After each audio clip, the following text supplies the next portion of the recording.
오늘 아침 함께 나눌 하나님의 말씀은 요한복음 8장 12절 말씀입니다. 그때 예수님께서 다시 그들에게 말씀하여 이르시되 나는 세상의 빛이니 나를 따르는 자는 어둠 속에 다니지 아니하고 생명의 빛을 얻으리라 하시니라. 아멘. 신약 성경에서 빛은 포스라는 헬라어로 기록되어 있습니다. 어떤 사람이 강력한 기운이나 인상을 가질 때 카리스마 있다, 포스가 있다고 하는데요. 이 헬라어 단어의 의미에서 따가지고 온 것입니다. 성경에서 포스라는 단어는 여러 가지 의미로 사용되었습니다. 첫째로 기본적인 의미인 광채, 햇빛, 불빛, 등불의 빛이란 의미로 사용되었습니다. 이런 빛은 하나님의 창조물 중 하나입니다. 창세기 1장 3절에 하나님께서 이르시되 빛이 있으라 하심에 빛이 있었다고 성경은 기록하고 있습니다. 둘째로 빛은 하나님의 존재를 나타낼 때 사용되었습니다. 요한일서 1장 5절 말씀에 하나님은 빛이시요 그분 안에는 전혀 어두움이 없다 라고 말씀하십니다. 하나님은 어둠이 없으시며 빛의 근본이 되십니다. 요한계시록 22장 5절 말씀에는 거기에는 밤이 없겠고 등잔불이나 햇빛이 그들에게 필요 없으니 이는 주 하나님께서 그들에게 빛을 주시기 때문이라 말씀하십니다. 하나님께서는 빛이시기 때문에 밤이 없고 어둠이 없습니다. 하나님은 빛이 되십니다. 셋째로 빛은 구원받은 성도들의 행실을 나타낼 때 사용되었습니다.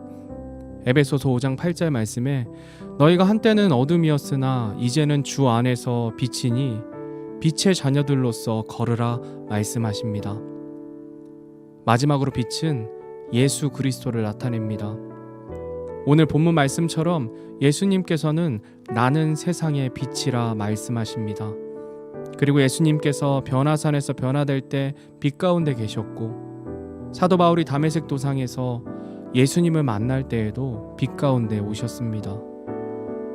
초등학교 미술 시간에 물감을 섞으면 다양한 색을 만들 수 있다는 사실을 알게 되었습니다. 새로운 색이 만들어지는 것이 신기해서 이것저것 색을 섞다 보면 점점 어두워져서 결국에는 검은색이 되었습니다. 이와 마찬가지로 빛을 섞어도 다양한 색깔의 빛을 만들 수 있습니다.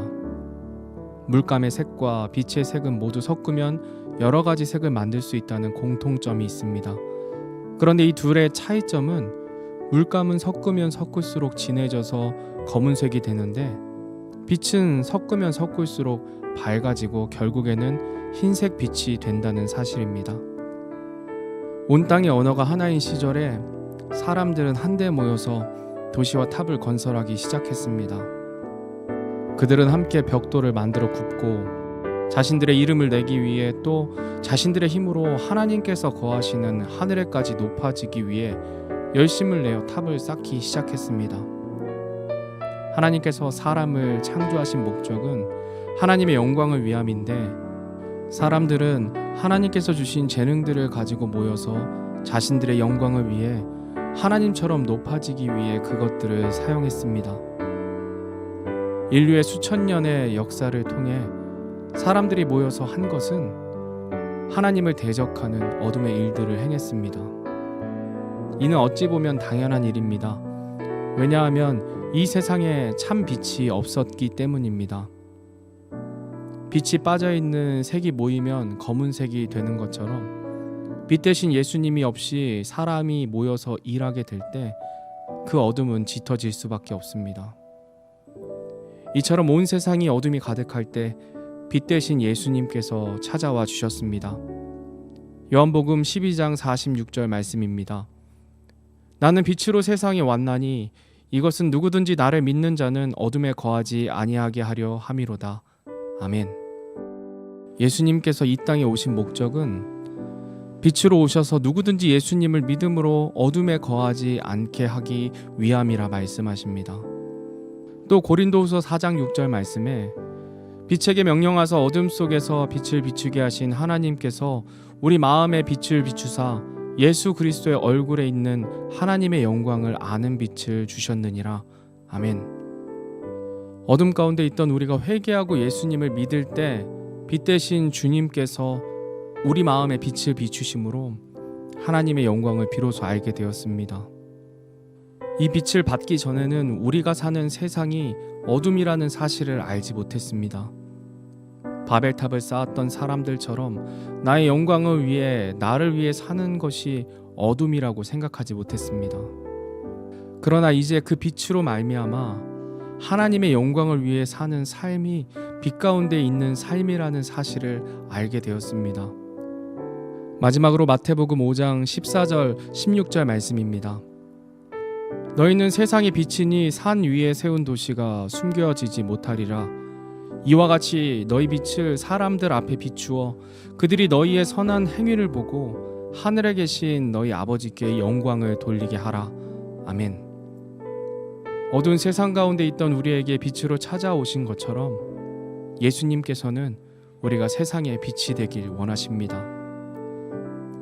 예수님께서는 하나님의 영광을 위해 빛으로 이 세상에 오셨습니다. 예수님께서는 어둠 가운데 있는 모든 사람들을 위해 십자가상에서 희생하심으로 세상 가운데 빛을 비춰주셨습니다. 우리 모두는 이 십자가 복음의 빛을 통해 빛의 자녀가 되었습니다. 빛 대신 예수님께서 우리들에게 명령하십니다. 너희는 세상의 빛이니 너희 선한 행위를 통해 세상 사람들에게 하나님의 영광을 나타내라 말씀하십니다. 오늘 하루도 어둠 속에 있던 우리에게 빛으로 오셔서 십자가 영광의 빛으로 우리를 구원하신 예수님을 기억하길 바랍니다. 또한 참 빛 되신 예수님께서 우리에게 주신 사명, 세상에 빛이 되게 하신 그 명령을 생각하면서 하나님의 영광을 위해 사는 삶 살아가는 저와 여러분이 되기를 바라며 말씀을 마치도록 하겠습니다.